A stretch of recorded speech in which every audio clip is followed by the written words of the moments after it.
সড়ক দুর্ঘটনার জন্য জীবনের কোনো মূল্য হয় না, কিন্তু এটা আমাদের অপরাধ স্বীকারের একটা বিষয় হিসেবে যে সড়ক দুর্ঘটনায় যারা নিহত হয়েছেন, সড়ক দুর্ঘটনায় যারা আহত হয়েছেন, তাদের যে চিকিৎসার জন্য যে আইন অনুযায়ী যে এটা দেওয়ার, এটা অবিলম্বে দেওয়ার আমরা ব্যবস্থা করার জন্য বিআরটিএ এবং সংশ্লিষ্ট সবাইকে নির্দেশ দেওয়া হয়েছে।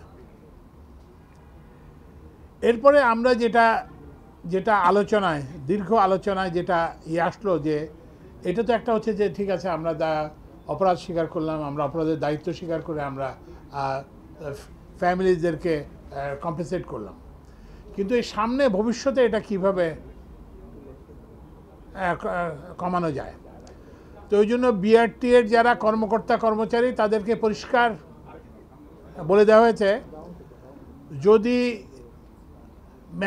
মেকানিক্যাল ম্যালফাংশন, গাড়ির কাজ করতেছে না, কিংবা মানে হিউম্যান ম্যালফাংশন, যে মানুষ হয়তো অসুস্থ হয়ে পড়ছে, এই জাতীয় দুর্ঘটনা ছাড়া, গাড়ির ফিটনেস নাই, ড্রাইভারের লাইসেন্স নাই, এইসব দুর্ঘটনার জন্য বিআরটি এর সংশ্লিষ্ট অফিসারকে সরাসরি দায়ী করা হবে।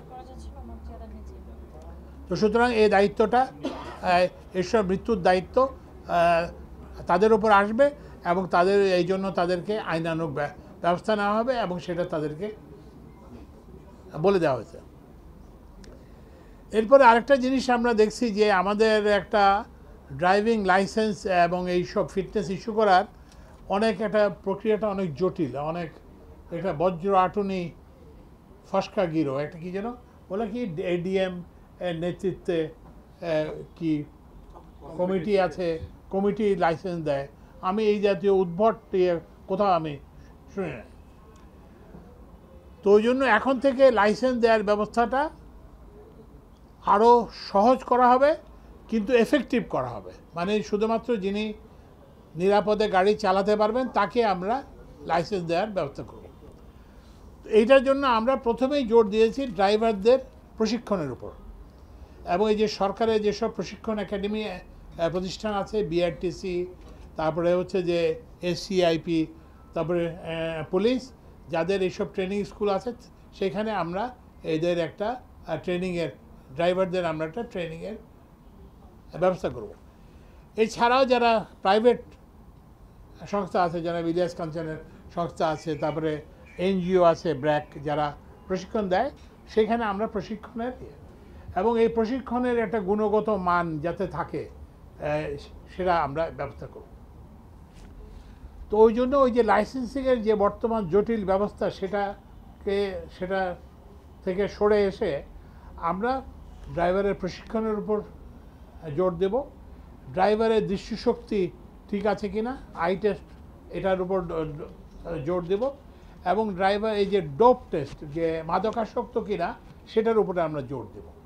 এবং এইগুলো যে ড্রাইভার এই ট্রেনিং নেবেন, যে ড্রাইভার তার দৃষ্টিশক্তি ঠিক আছে এবং যিনি শারীরিকভাবে সুস্থ, শারীরিক এবং মানসিকভাবে সুস্থ, তাকে আমরা ড্রাইভিং লাইসেন্স দেওয়ার জন্য একটা সহজ ব্যবস্থা বের করব।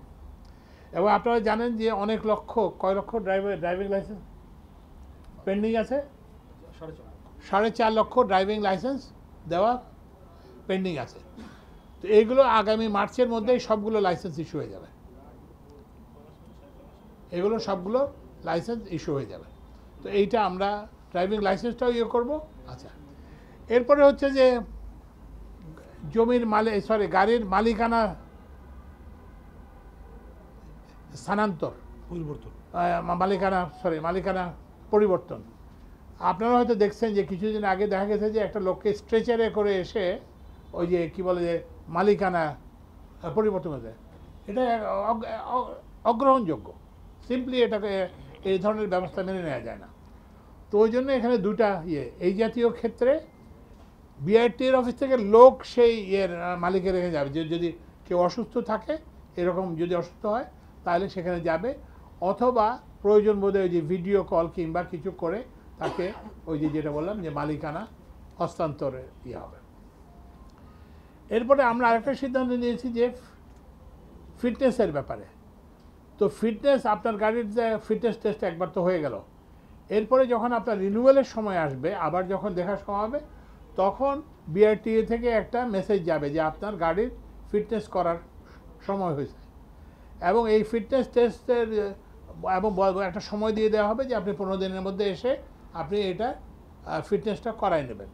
তো ফিটনেস যদি যে করায় সেটা হয়ে গেল, আর যিনি করাবেন না তাকে আরেকটা সর্বশেষ নোটিশ দেওয়া হবে, এবং ওই নোটিশের পরে যদি কেউ না আসেন তাহলে তার ফিটনেস সার্টিফিকেট বাতিল করে দেওয়া হবে। একই ব্যবস্থা নেওয়া হবে ড্রাইভিং লাইসেন্স নবায়নের ক্ষেত্রে।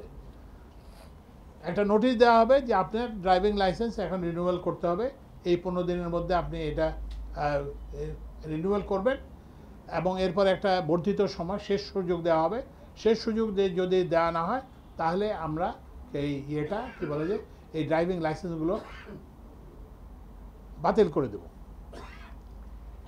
এরপরে হচ্ছে যেটা আমরা একটা ম্যাট্রিক্স সবার ইনপুট নিয়ে আমরা একটা মানে এই যে সড়কের এই যে দুর্ঘটনা কমাতে কিংবা যানজট ইমপ্রুভমেন্ট করার জন্য কি কি করতে হবে, কি কাজটা কি, কে করবে এবং কিভাবে করবে এবং কত দিনের মধ্যে করবে এবং এটার জন্য কি প্রয়োজন হবে, সেটা আমরা একটা ম্যাট্রিক্স দাঁড় করাইছি, এবং এটা আমরা কি বলে মনিটরিং করব।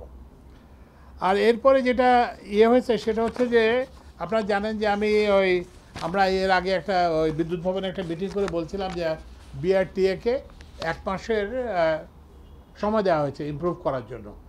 তো আমি একটু ভাবে যে জানাচ্ছি যে কিছুটা এখনও মানে গ্রহণযোগ্য পর্যায়ের উন্নতি হয় নাই, কিছুটা উন্নতি হয়েছে। সেটা হচ্ছে যে যেমন লাইসেন্স ইস্যু এবং নবায়ন, গত বছর একই সময়ে 46,893টা, এইবার এই একই সময়ে 56,265টা লাইসেন্স দেওয়া হয়েছে। ফিটনেস টেস্টের ক্ষেত্রেও উন্নতি হয়েছে। গত বছর এই সময়ে 35,930টা দেওয়া হয়েছিল, এই সময় 60,782টা দেওয়া হয়েছে। তারপরে মোবাইল কোড করা হয়েছিল 108টা, এবার করা হয়েছে 297টা এই সময়ের মধ্যে। তারপরে জরিমানা আদায়ের পরিমাণ, তারপরে গাড়ি ডাম্পিং করা হয়েছিল একই সময়ে 9টা, আর এখন করা হয়েছে 25টা। তারপরে নাম্বার প্লেট ইস্যু করা গত বছর একই সময়ে এই সময়ে করা হয়েছে 2,899টা, এখন করা হয়েছে 15,750। তারপরে মালিকানা বদলির ক্ষেত্রে অগ্রগতি হয় না, বরঞ্চ এটা অবনতি হয়েছে। এই মালিকানা বদলির ক্ষেত্রে 5,565টি ছিল, একই সময়ে 2,601। তো আমরা এইভাবে বিআরটিকে কনস্ট্যান্ট মনিটরিংয়ের মধ্যে রাখবো। এই যেগুলো আপনাদেরকে বলা হলো এগুলো মনিটরিং করব। এইটা হলো বিআরটি এর জন্য। আরেকটা হচ্ছে যে ওই যেটা বললাম একটা ম্যাট্রিক্স 14টা না 15টা ইন্ডিকেটরকে আমরা আইডেন্টিফাই করছি, এগুলোর ব্যাপারে টাইম একটা কি বলে একটা গ্যান্ট চার্টের মতো করে একটা টাইমলাইন এটা আমরা দিয়ে দিয়েছি সবাইকে। ওটা ওনাদের মতামত এসে ফিরে আসার পরে সেটা অনুযায়ী আমরা ব্যবস্থা নেব। হ্যাঁ, এটা আগেও বিভিন্ন জায়গায় বলেছি যে আমাদের তো কোনো ওই যে একটা পলিটিক্যাল পার্টি ইলেকশনের মাধ্যমে আসে, একটা ভেস্টেড ইন্টারেস্টের উপর ভর করে আসে, আমাদের তো কারো উপরে করে আসে। আমাদের দায়বদ্ধ হচ্ছে যারা শহীদ হয়েছেন, যারা আহত হয়েছেন তাদের প্রতি। সুতরাং আমাদের এরকম কোনো নেই। তো ওই জন্যই আমরা যেটা বললাম যে ফিটনেসবিহীন গাড়ির বিরুদ্ধে অভিযান এটা চলমান আছে, এটাকে আরও বাড়াতে হবে, এটা বাড়ানো হবে, এবং আপনাদের সঙ্গে এটার স্ট্যাটিস্টিক শেয়ার করা হবে, এবং আমরা এটা নিয়ে আমাদের কোনো রকম বাধ্যবাধকতা নাই। ফিটনেস নাই, আপনি রাস্তায় থাকতে পারবেন না, না থাকতে পারবে না। আপনারা যেটা বললাম যে আমরা এটা কন্টিনিউয়াসলি করা হবে। আমাদের একটা লোকবলেরও একটা সংকট আছে, ম্যাজিস্ট্রেটের সংকট। আপনার এই জন্য দেখছেন না যে এই যে বলছে না যে এই যে মোবাইল কোড 108টা, এটা হচ্ছে যে 20 ডিসেম্বর থেকে 7 জানুয়ারি, এটা মানে 17 দিনের স্ট্যাটিস্টিক্স। তো আমরা এগুলো মোবাইল কোডের সংখ্যা আরও বাড়াবো, এবং ফিটনেসবিহীন গাড়ি যেমন ডাম্পিং করা হচ্ছে 25টা, এটা বাড়তে থাকবে। মানে ফিটনেসের সময় কয়টা বিষয় দেখা হয় এটা একটু ক্লিয়ার। যাত্রী পণ্য ও পরিবহন সমিতি কমিটি আছে, ওনারা ক্যাপাসিটি দেখেই হ্যাঁ বলো, তুমি বলো। আমাদের ঢাকা শহরে গণপরিবহন এবং পণ্য পরিবহন এর একটা কমিটি আছে, যেটা চেয়ার করেন পুলিশ কমিশনার মহোদয়। এখানে বিআরটি এর লোকজন আছে, ডিটিসি এর লোকজন আছে, সবাই মিলে করে। তারা মূলত ঢাকা শহরের ক্যাপাসিটি দেখে, রাস্তার ক্যাপাসিটি দেখে, প্রয়োজনীয়তা দেখে গাড়ির সংখ্যাটা নির্ধারণ করে। তো আমরা মনে করি যে কমিটি এগুলো বিবেচনা করেই করেছে। কমিটির অনেকদিন মিটিং হয় নাই, এটাই সত্য। তো কমিটি হয়তো মিটিং করে এই পরবর্তী অ্যাকশনে যাবে যে কতটুকু গাড়ি দেওয়া যাবে অথবা কতটুকু গাড়ি চলবে না। তো তুমি এককভাবে না, তুমি তো নিজেই বলে যে মিটিং হয় না, তাহলে কমিটির মিটিংটা করো, ইমিডিয়েটলি করো। আমরা বলেছি ওনারা করবেন, ইমিডিয়েটলি এই মিটিংটা করো। এবং আরেকটা জিনিস, আরও নানান সব বিষয় বিবেচনাধীন আছে, যে এখনও আমরা এগুলো বলতে পারছি না, কারণ এগুলো সিদ্ধান্ত হয় না এখনও। যেমন এই যে ওয়ান ওয়ে করা যায় কিনা, পিক আওয়ার্সে ওয়ান ওয়ে করা যায় কিনা কোনো রাস্তাকে, তাহলে তো একটু পিক আওয়ারে মানে পার্টিকুলার অফিস যাওয়ার সময় আর অফিসের আসার সময়।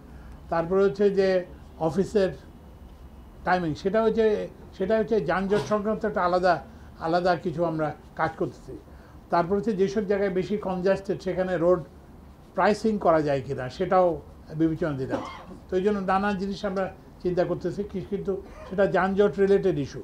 আজকে কিন্তু হচ্ছে রোড সেফটি, এই যে মানুষের যে মানে মৃত্যু হচ্ছে, এটাকে কিন্তু আমাদের থামাতে হবে এবং এটার জন্য কাজ করতে হবে।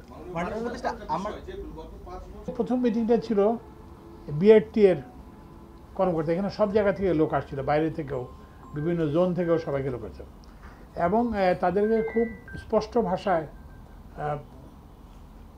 এইটা বলে দেওয়া হয়েছে, তারা যে আচরণ করতেছে সেটা গ্রহণযোগ্য নয়।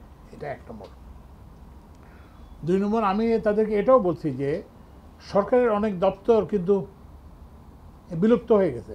যেমন আপনারা যারা আমার মতো বয়সী তো কেউ না, আপনারা জানেন একটা controller of imports and exports বলে একটা অফিস ছিল, খুব রমরমা অফিস ছিল।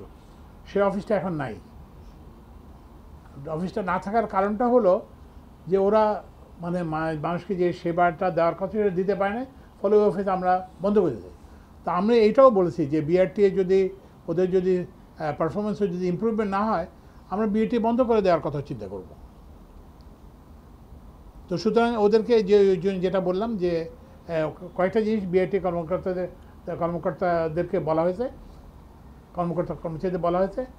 একটা হচ্ছে যে এই যে ফিটনেস না থাকার কারণে এবং ড্রাইভিং লাইসেন্স না থাকার কারণে যেসব অ্যাক্সিডেন্ট হবে, সেগুলোর জন্য BRT officials will be responsible. এগুলোর দায়িত্ব তাদের উপর বর্তাবে এবং তাদের বিরুদ্ধে ব্যবস্থা নেওয়া হবে।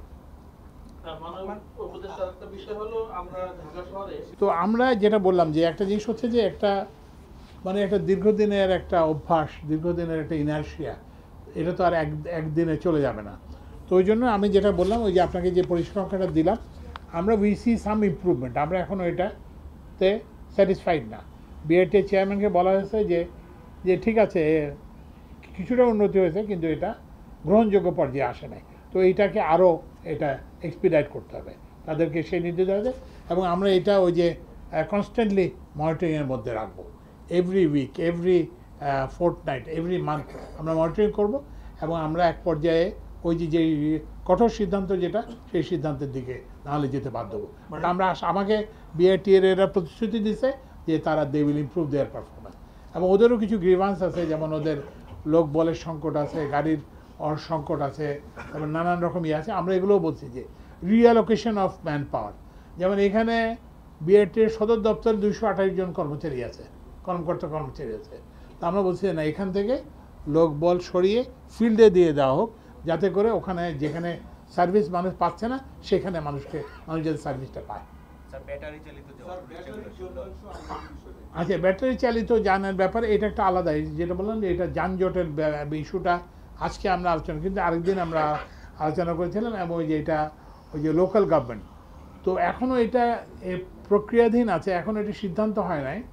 যে একটা সিদ্ধান্ত হয়েছে যে এইসব ছোটোখাটো যানবাহনগুলোর লাইসেন্সিং করবে লোকাল গভর্নমেন্ট, মানে হচ্ছে যে এই পৌরসভা কিংবা এই ধরনের প্রতিষ্ঠান, সিটি কর্পোরেশন এসব। আর যেটা যেটা বিআরটি এখন যেটা করে থাকে সেটা করবে। আরেকটা হচ্ছে যে তাদেরকে ইয়েতে নিয়ে যাওয়া, কিরকম বলে যে যাতে মহাসড়কে যাতে আসতে না পারে সেটার জন্য ব্যবস্থা, বাট সেটার জন্য একটা আলাদা কমিটি কাজ করতেছে এবং এটার কাজ চলমান আছে। আরেকটা হচ্ছে যে যেটা সেটা হচ্ছে যে এইসব ব্যাটারি চালিত যে চার্জিং স্টেশনগুলো আছে সেগুলোকে আমরা মনিটরিংয়ের আওতায় আনবো বিদ্যুৎ বিভাগের বিদ্যুৎ কোম্পানিগুলোর মাধ্যমে, এবং তাদের যাতে কমার্শিয়াল রেটে চার্জ করায়, তারা যাতে ব্যক্তিগত রেটে চার্জে যাতে নিতে না পারে সেজন্য আমরা ব্যবস্থা নেব। আর একটা হচ্ছে যে ওই যেটা বলেন যে আমদানি বন্ধ করা, এই বিষয়টাও এখনও আলোচনায় আছে, এই বিষয়ে এখনও কোনো সিদ্ধান্ত হয় না। উপদেষ্টা, আমরা যদি দেখি যে রোড এখন যদি জিনিসটা বলি সেটা হচ্ছে যে প্রথম হচ্ছে পুলিশ একটা আলাদা বিভাগ। পুলিশের ওই জন্য বললাম যে খোদাবক্স চৌধুরী সাহেব আসছিলেন, পুলিশের আইজি সাহেব আসছিলেন, তো ওনাদের ব্যবস্থা নিয়ে যাবেন। আমি তো বলতে পারি না যে আমি পুলিশকে দায়ী করব, এটা আমি আমার বলতে পারি না, কিন্তু ওই যে পুলিশের যারা আসছিলেন তারা কিন্তু এটা নিয়ে ব্যবস্থা নেবেন। এবং এই যে সড়ক সম্পর্কে যে সিদ্ধান্ত, এই সড়কটা যেহেতু আমার আওতাধীন একটি মন্ত্রণালয়, যদি ওই যে সড়কের ত্রুটির জন্য যদি এই যে শোনো, সড়কের ত্রুটির জন্য যদি হয়, যদি অ্যাক্সিডেন্ট হয়, এটা যদি ধার্য হয়, তাহলে সেই কর্মকর্তাকেও দায়ী করা হবে। তো সুতরাং মূল নীতিটা হচ্ছে এটা যে দুর্ঘটনা বলেই আপনি এটা থেকে পাশ কাটাতে পারবেন না। যদি একটা দৈবের ব্যাপার হয় তাহলে সেটার জন্য তো আর কেউ দায়ী হতে পারে না, কিন্তু যদি গাফিলতির জন্য যদি হয়, সেটা বিআরটি এর হলে বিআরটি এর, এবং যদি সড়কের যদি গাফিলতি হয় সড়কের, কর্পোরেশনের সিটি কর্পোরেশনের যদি হয়, তাহলে পুলিশের যদি গাফিলতির কারণে হয় তাহলে প্রত্যেকেই দায়ী হবে। আমি বলতে চাই, শুনেন না, এখন হচ্ছে জনবল বাড়াবেন। আমরা প্রথম কথা হচ্ছে যে প্রথম স্ট্র্যাটেজি হবে রিঅ্যালোকেশন অফ ম্যান পাওয়ার। যদি আপনি ধরেন ওই যে মাথাভরি একটা প্রশাসন থাকলো, যে লোকটাকে ফিল্ডে দরকার তাকে এখানে ঢাকায় শহরে বসে অফিস করানো, এটা প্রথম। এরপরে হচ্ছে যে আমরা ওই যেটা বললাম ওদের যানবাহন সংকট আছে, কী আছে এগুলো আমরা, তারপরে ওদের লোকের পদোন্নতি হয় না সেগুলো আমরা দেখবো, আমরা বলছি।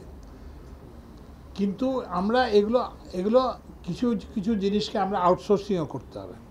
যেমন ধরেন এই যে ফিটনেস টেস্ট, আমি যখন বিদেশে গাড়ির ফিটনেস করতাম, আমি তো কোনো সরকারি অফিসে যেতে হয় না, আমাকে একটা প্রাইভেট গ্যারেজে যেতে হয়েছে, লাইসেন্স সরকারের সঙ্গে লাইসেন্স একটা প্রতিষ্ঠান, তো ওরাই আমার গাড়ির ফিটনেস করছে এবং দ্যাট ওয়াজ গুড এনাফ। তো ওই জন্য এগুলো আমরা আউটসোর্সিং করব। এবং ওই যে ড্রাইভিং লাইসেন্স, কারণ এমনি আমাদের সরকারি খাতে কিন্তু লোক বেশি, অনেক বেশি, তো ওই জন্য এগুলো আমাকে ওই যে আমরা মনে হয় বিএমটিএফ এর সঙ্গে আমরা এটা আলোচনা কি বাংলাদেশ ড্রাইভিং লাইসেন্স, তো আমরা বিএমটিএফ এর সঙ্গে একটা আলোচনা করছি যাতে ড্রাইভিং লাইসেন্স দিতে পারে। আমরা রিয়েলাইজ করি যে তুলনায় আমাদের সম্পদের অপ্রতুলতা আছে, তো সেই জন্য আমরা এগুলো কিছুটা অন্য সংস্থাকে দিয়ে কিছুটা আউটসোর্সিং করে আমরা এগুলো মিট করব। আর প্রয়োজন বোধে কি যেটা বললাম জনবল রিঅ্যালোকেশন করার পরেও যদি না হয়, আমরা জনবল বাড়াবো। এখন হচ্ছে যে একটা যেটা বললাম যে আমি ব্যক্তিগতভাবে কে আওয়ামী লীগ করতো, কে কী করতো, এগুলো তো আমাদের একটা নীতি নির্ধারণের বিষয় হতে পারে না। কিন্তু আমরা যেটা বলেছি, এবং শুধু এই সংস্থায় সব সংস্থাতেই যেটা বলছি, যে 3 বছরের বেশি যে কোনো কর্মকর্তা যদি একই জায়গায় থাকে তাকে বদলি করতে নির্দেশ দেওয়া হয়েছে, এবং সেটা সড়কের ক্ষেত্রে করা হয়েছে, বিদ্যুতের ক্ষেত্রে করা হয়েছে, জ্বালানির ক্ষেত্রে করা হয়েছে, রেলওয়ের ক্ষেত্রে করা হয়েছে, এবং বিআরটি এর ক্ষেত্রেও একটা। কারণ বেশি দিন একটা লোক এক জায়গায় থাকলে একটা ভেস্টেড ইন্টারেস্ট গড়ে ওঠে, তো সেটা আমরা দেখব। তো ওই জন্য ওই যে কোনো ব্যক্তিগত কে কার সময় কি ছিল না ছিল, এগুলো হচ্ছে কি যদি কোনো সুনির্দিষ্ট অভিযোগ থাকে, যে সুনির্দিষ্ট অভিযোগ থাকলে আপনি এটা পাঠাবেন, বিআইটি চেয়ারম্যানের কাছে পাঠাবেন, আমাকেও ইয়ে করে দিতে পারেন, তো আমরা কিন্তু এগুলো দেখবো, আমরা ব্যবস্থা নেবো। জি। আচ্ছা, মাননীয় উপদেষ্টা, বা-